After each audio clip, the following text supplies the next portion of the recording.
Welcome to the Take the North podcast. I am David Haugh from 670 The Score, the Mully and Haugh Show. Dan Wiederer is from the Chicago Tribune up at Halas Hall, where it has been a busy day. The first organized team activity, OTA, open to the media. A lot of impressions, player availability, a lot of storylines developing. Dan, I think the biggest one probably surrounds Jaylon Johnson. Let's start there. How you doing, and where's that going?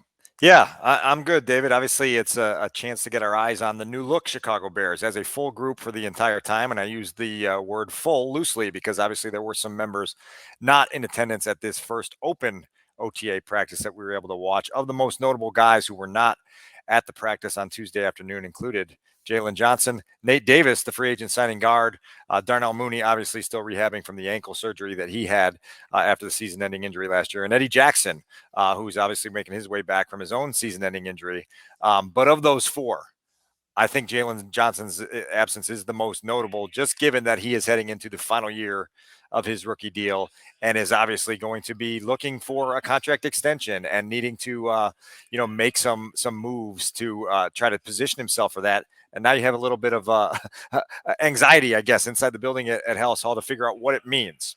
Is it heightened anxiety because of the way that he got off onto maybe the wrong foot with Matt Eberflus last year at this time? And maybe that's overstating it, but there was some drama or some questions surrounding his availability, or maybe didn't he have some issues to begin with that regime? Yeah, well, he missed a little bit of time last spring, and then obviously had a ceremonial demotion for a practice where it was like, okay, earn your spot back. And then he came in and did, and he played pretty well and obviously showed this coaching staff what he's all about. I think part of the anxiety also, David, stems around the idea that the Roquan Smith situation went so sour so fast. And so if you're a front office exec in this building, you have to learn from those experiences and figure out, okay, how can we manage this in a way where we don't go from 0 to 70 in the tension really quickly. And so they're going to figure it out. I thought it was notable that when Matt Eberflus was sort of asked directly whether he expected Jalen to at least be here for the mandatory portion of minicamp,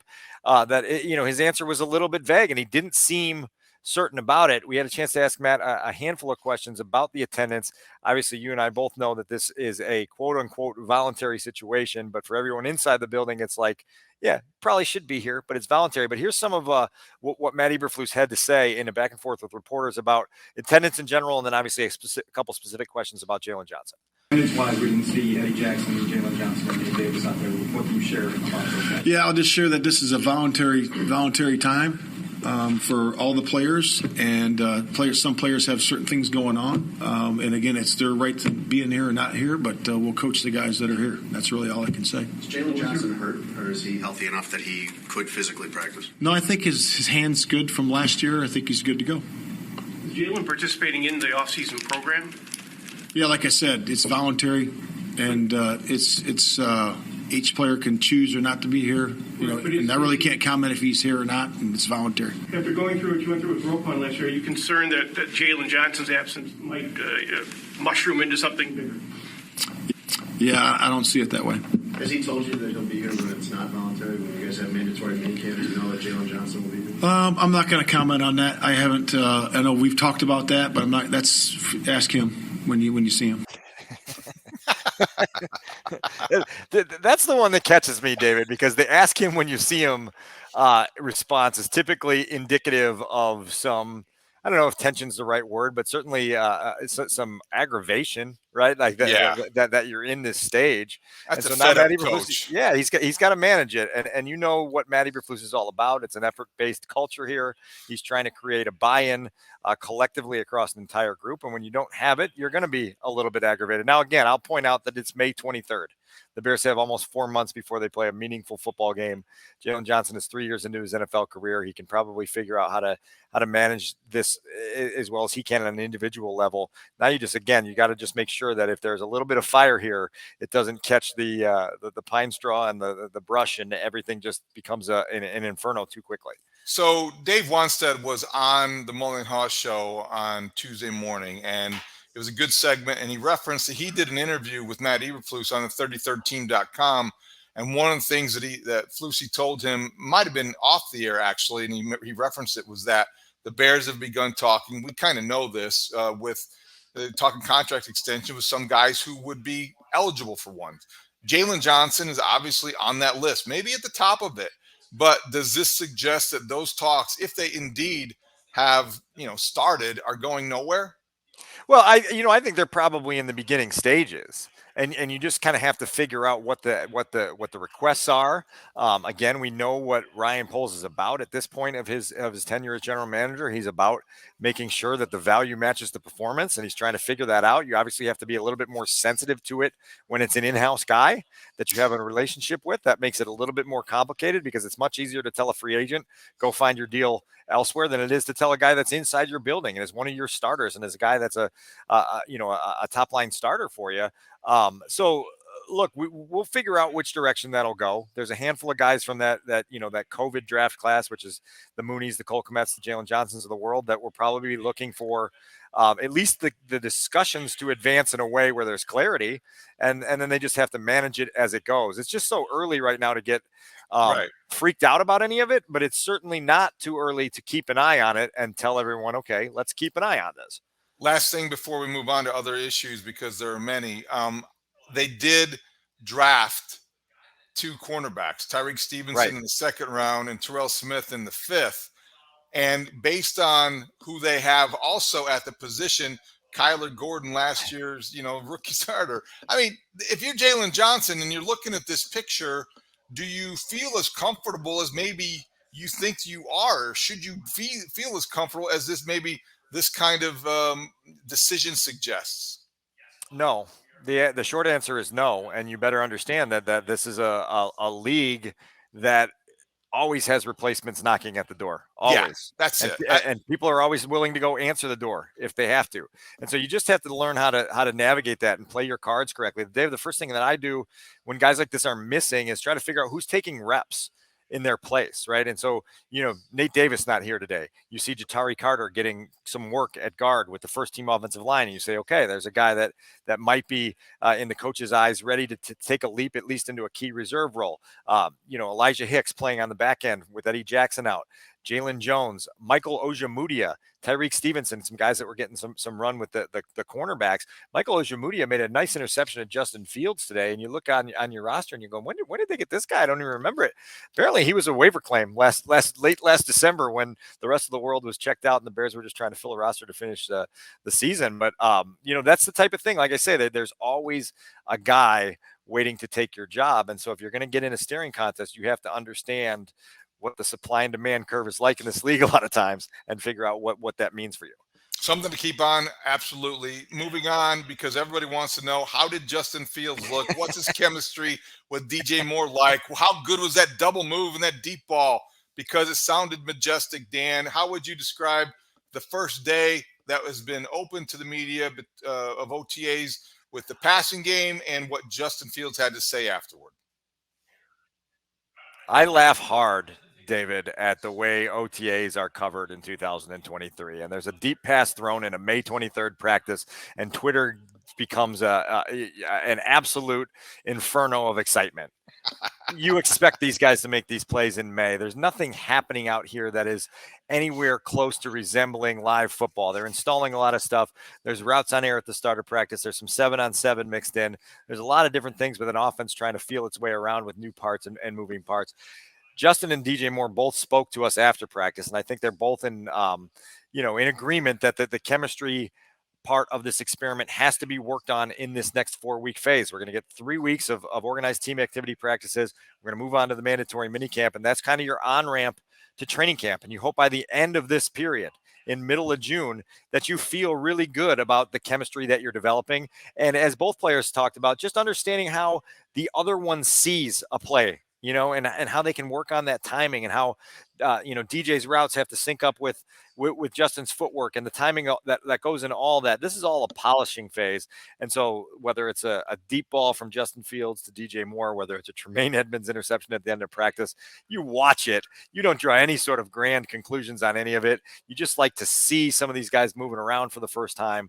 I think that chemistry will develop quickly between Justin and DJ. I think they're both, very, very consistent in saying that it has a long way to go.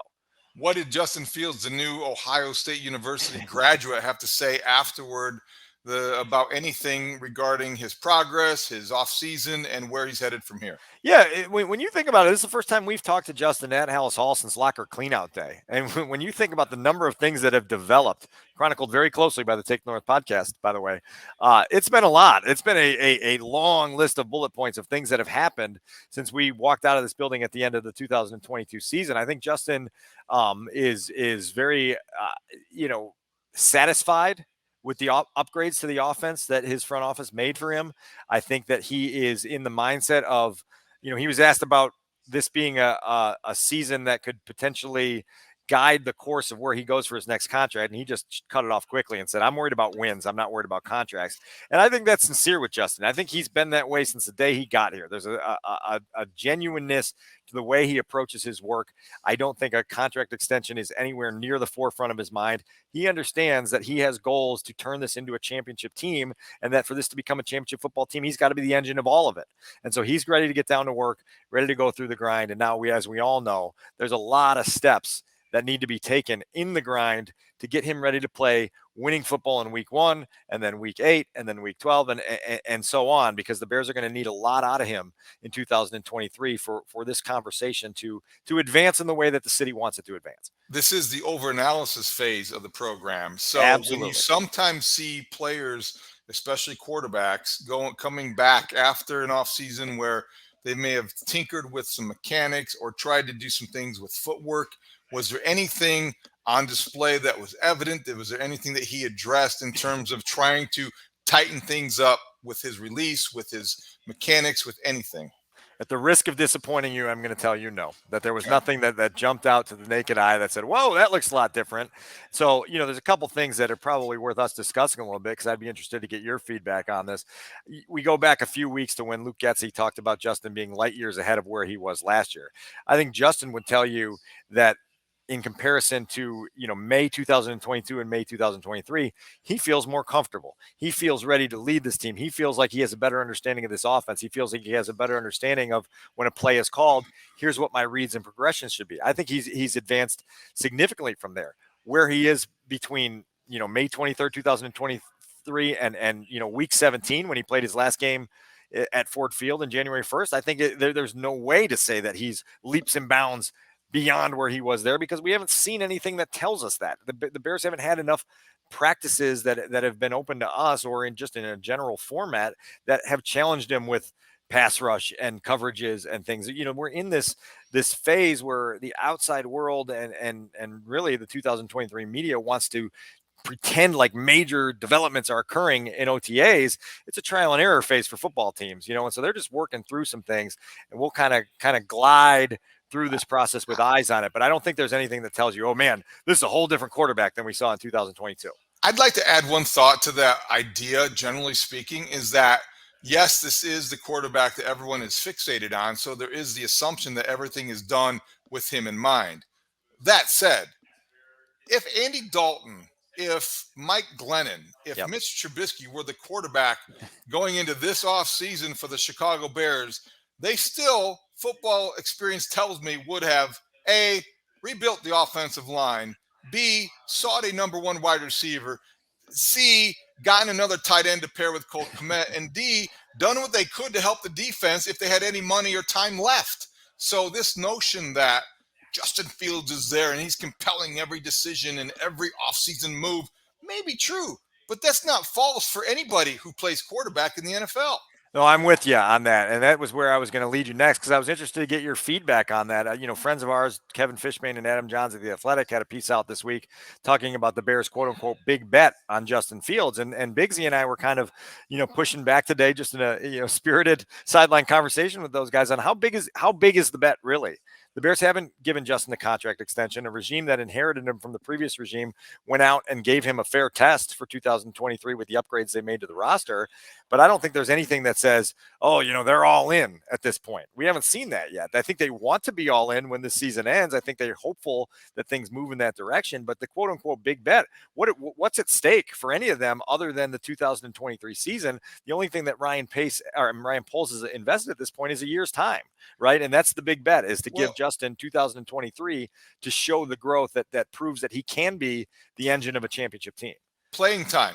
That's it. And the conservative gamble, if that's not an oxymoron, but the conservative gamble was in reconfiguring your offense in the middle of a season to take advantage of his strengths. Now, you could say that is a calculated risk, but it was one worth taking. I would think that would be the only way that you have gambled here and maybe placed a bet on his potential. What you also have done shrewdly, I think, in this offseason is that you've hedged your bets. You now have protection against the fact that if he does fail, you've got 2 first-round draft picks that you're ready to move up to get the quarterback of choice if you can wheel and deal. And everything we've seen from Ryan Poles is that he's open for business in the offseason. And you know why? He'll tell you he's open for business. So I do think that, and I have a bunch of respect for those guys, and the Athletic does a great job of covering this team. But that was, to me, a little bit overstated in that there's this huge risk involved, because I don't know that it's that unusual given the realities of the NFL and the quarterback position. Yeah, I mean, the way I would put it is they've set up a fair test, and it's a fair test for all involved, and I think Justin understands that. Listen, like I would describe myself as appropriately critical of Justin Fields through his first 2 seasons in the NFL.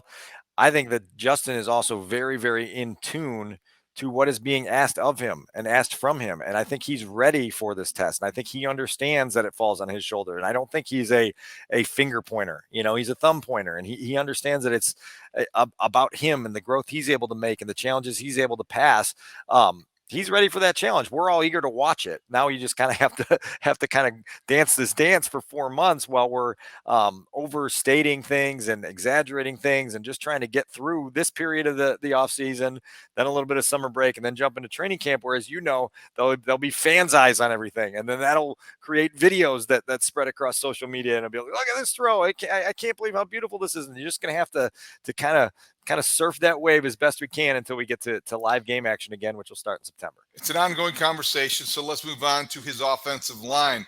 Dan, you mentioned that Nate Davis did not participate in the OTA open to the media. Ja'Tyre Carter was the right guard, but I think it was significant that for the first time we saw Tevin Jenkins at left guard, Cody Whitehair at center, Carter, and then the rookie Darnell Wright with the first team offense. Of course, left tackle Braxton Jones. That will be the reworked, revamped offensive line. 4 guys out of 5 spots in new positions, manned by new players. What was said about the new line? Look, I just think they're eager to watch it come together, and they're eager to watch the gelling happen. That's why Nate Davis's absence today just has me scratching my head a little bit. I don't know what the reason is behind it. I was hoping the head coach would maybe provide him a convenient alibi, other than, like, oh, he had a baby. Oh, he's tending to some personal things, whatever it is. For a new guard who was, paid a pretty good contract in March, to not be here at a stage where the gelling process is occurring for the offensive line, you say, okay, again, not going to make a huge deal out of it. I don't want everybody freaking out about any of it, but it is just, okay, when we get out here next week, is he back? Is he just skipping this all together? How does this all work? Again, with an offense that's trying to find its way, with a group that's trying to become cohesive, and we'll watch what direction it goes in. There's a lot to keep tabs on, offensive line, targets, running backs room, all the things that come together with this offense over the next couple months that will just kind of be as fluid as each of those situations are.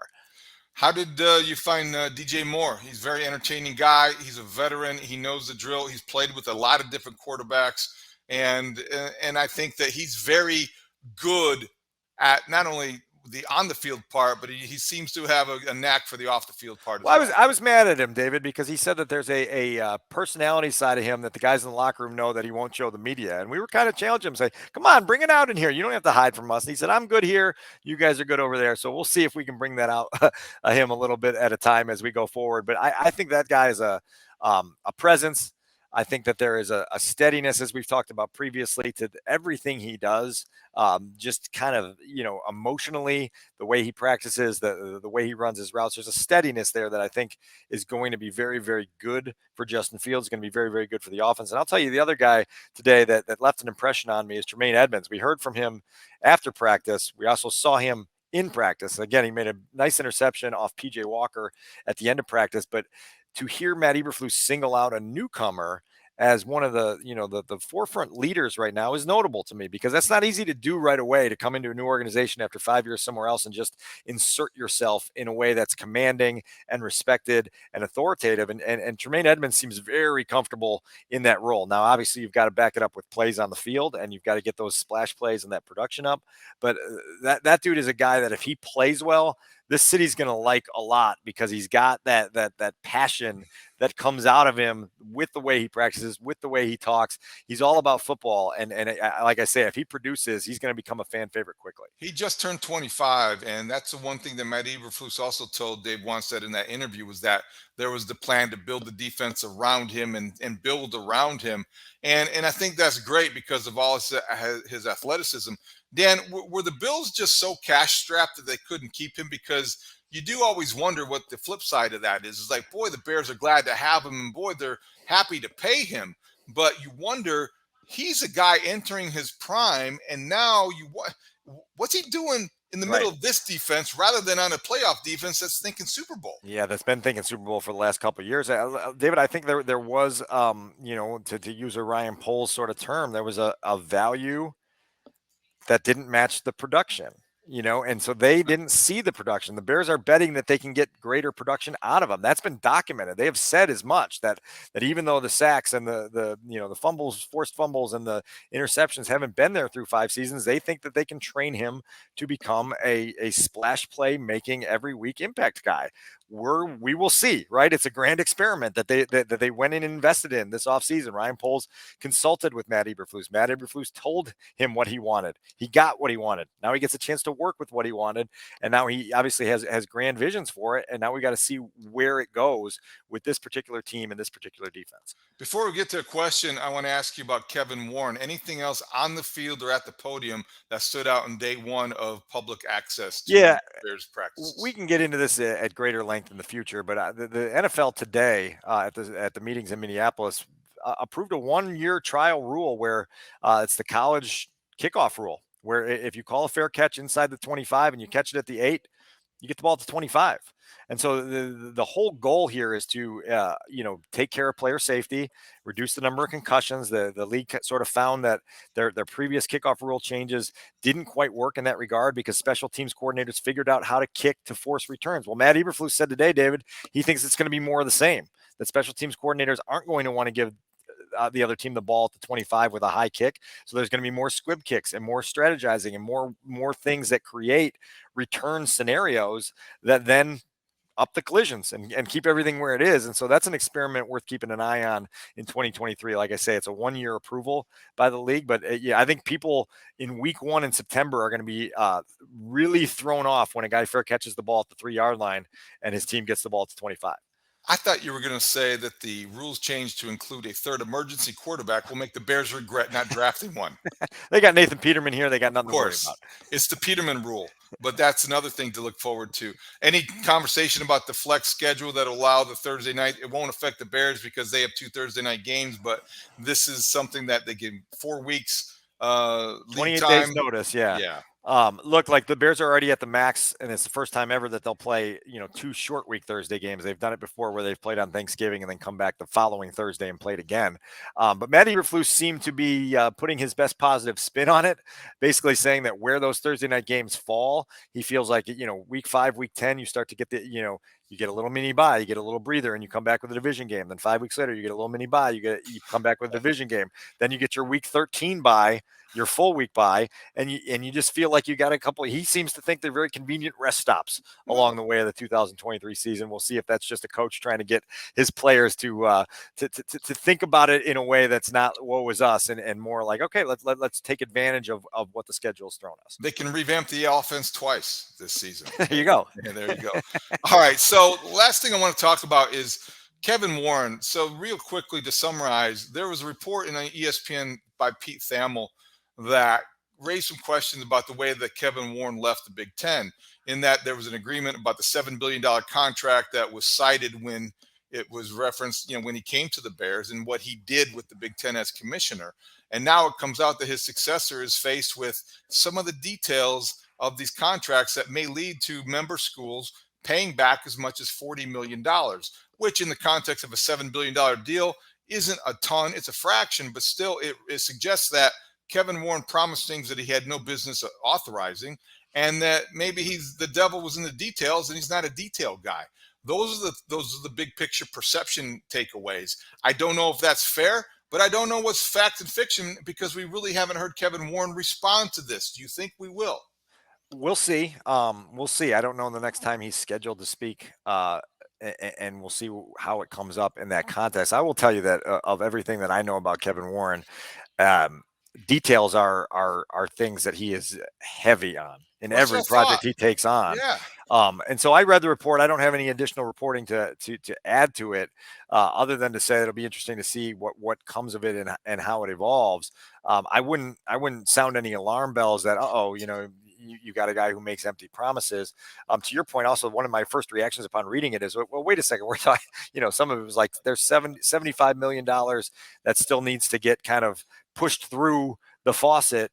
Well, you're like, okay, we're also talking to your point, $7 billion. And you try to do the math and you're like, okay, here's that. But you do raise some valid questions about, what does this mean for the conference? What does it mean about the way, Kevin exited and started a new job, and we'll see kind of how it crosses over. It also applies to, you have somebody leading the movement from Soldier Field to Arlington Heights, and you have somebody who, when at the front of that, going through that, is going to have to navigate complexity every step of the way. Right. And you wonder during these negotiations down in Springfield, where there are lobbyists, how much that this perception, regardless of the reality, how that can happen in politics and in sports, how much that perception will be used against the Bears or Kevin Warren because, hey, can you trust this guy? Hey, if this is your word, really? Because look at this and how you left this in your wake.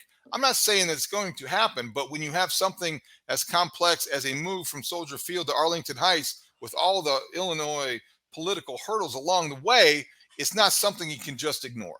Well, look, you raise fair questions. There's no question about it. I would also say that in Kevin Warren's back pocket is the reality that he built US Bank Stadium in Minneapolis and got a lot of deal making done and navigated through a lot of political hurdles in a process that was incredibly complex, even during back to when I was on the beat there. In addition, built the TCOP Performance Center for the Vikings' new headquarters and new practice facility, and that was a whole other venture that required a lot of business dealings and a lot of details and a lot of things. And both those facilities are immaculate, and they're beautiful things that if you're able to get something like that and even better here in Chicago, you're going to look back and go, man, that's great stuff. We'll see. To your point, there are years and years of obstacles that need to be steered around and hurdled over and dodged to get to across the finish line, and we'll see how this project differs from either the Big Ten stuff or the Viking stuff. But look, like this is a complex world, and we would expect nothing less than some complex topics. It's just something that stood out because it was such a big surprise, because of the the strength of his resume and the stature of his reputation. You didn't expect to have this kind of in his wake of leaving the Big Ten, but we'll see where it goes. It's just something that bears monitoring, and we'll continue to discuss it moving forward. Anything else before we wrap this one up? No, so we won't be back here. The Bears will continue practicing. We'll get our next open OTA a week from Wednesday, which I believe will be May 31st. 31st, almost to June. And so there'll be, again, 2 more open OTA practices for us where we can microanalyze and exaggerate everything we see. And then 3 days of minicamp practices, which we can do the same. Then we can just cross the bridge to training camp. And so, David, it is good to get out here and see the new look roster and see all these guys together in one place, mostly, save Jaylon Johnson and Nate Davis. And hopefully we'll see guys like Eddie Jackson and Darnell Mooney before long as well. Keep an eye on everything that develops, and if something breaks, we'll be right here at the Take the North podcast to break it down and to share with you the latest. Thanks for watching and listening today to the Take the North podcast. For Adam Szynski, our producer, and Dan Wiederer at Halas Hall, I'm David Haugh from 670 The Score. We'll talk to you next time. Great talk. See you out there.